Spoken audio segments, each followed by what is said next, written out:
अलाउद्दीन खिलजी की मृत्यु 4 या 5 जनवरी 1316 में जलोदर रोग से हुई थी। जलोदर रोग कैसा रोग है? जिसमें पेट फूल जाता है, पेट में पानी भर जाता है। अलाउद्दीन खिलजी जब बूढ़ा हो गया था, बीमार रहने लगा था, तब शासन सत्ता पर कब्जा कर लिया था उसके एक सेनापति अल्प खां ने। अल्प खां मुल्तान का सूबेदार था और अल्प खान की एक बहन माहरू का विवाह हुआ था अलाउद्दीन खिलजी से। माहरू तथा अलाउद्दीन खिलजी के 2 पुत्र थे, खिज्र खां और सादी खां। अलाउद्दीन खिलजी की एक पत्नी और थी झत्यपाली, ये देवगिरी की रहने वाली थी। और झत्यपाली से अलाउद्दीन खिलजी को 2 पुत्र पैदा हुए थे, एक मुबारक खां और एक शिहाबुद्दीन उमर। तो जब अलाउद्दीन खिलजी बीमार पड़ गया तो शासन सत्ता पर कब्जा कर लिया था अल्प खां ने।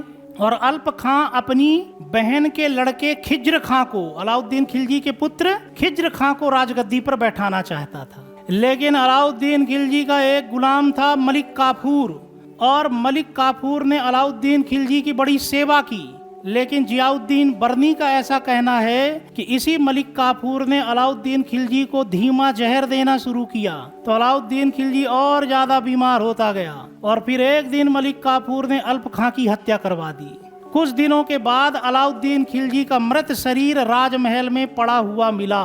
कहते हैं अलाउद्दीन खिलजी का सिर पूरा फूला हुआ था, उसकी जीभ निकली हुई थी, जीभ लाल सुरंग थी, मोटी थी।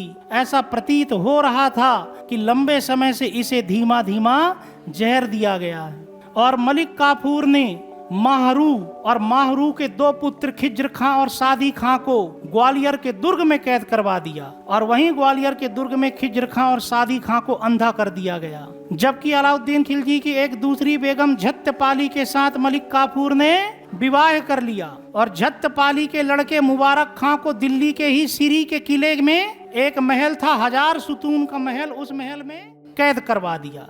और झत्यपाली के सबसे छोटे लड़के जिसकी आयु केवल 6 वर्ष थी, उसको सुल्तान बना दिया और स्वयं उसका संरक्षक बन गया, नायब ए ममलिकात बन गया। नायब ए ममलिकात यानी सुल्तान का सहायक। शिहाबुद्दीन उमर तो केवल 6 साल का था। वास्तविक शासन सत्ता किसके पास थी? मलिक काफूर के पास। शिहाबुद्दीन उमर केवल 99 दिनों तक सुल्तान रहा। 35 दिनों के बाद क्या हुआ कि मलिक काफूर ने अपने कुछ सैनिकों को सिरी के किले के 1000 सुतून महल में कैद मुबारक खां को अंधा करने के लिए भेजा। लेकिन वो जो सैनिक थे वो एक जमाने पर अलाउद्दीन खिलजी के अंगरक्षक सैनिक हुआ करते थे, पाइक कहते थे उनको। और जब वो कैद खाने में मुबारक खां को अंधा करने के लिए गए तो मुबारक खां ने उनसे कहा कि आप लोगों ने मेरे पिता की हमेशा सेवा की है और उनके पुत्र को ही आप मारने के लिए आए हो, अंधा करने के लिए आए हो।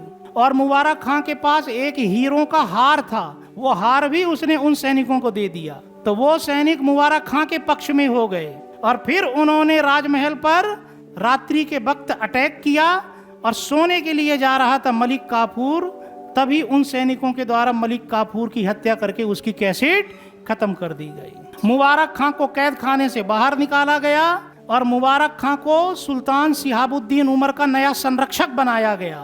मुबारक खां शिहाबुद्दीन उमर अपने छोटे भाई का 64 दिनों तक संरक्षक रहा, लेकिन फिर उसने शिहाबुद्दीन उमर को भी कैद करवा दिया ग्वालियर के दुर्ग में और उसे भी वहां अंधा करवा दिया गया और स्वयं राजगद्दी प्राप्त कर ली। तो नया सुल्तान कौन बन गया?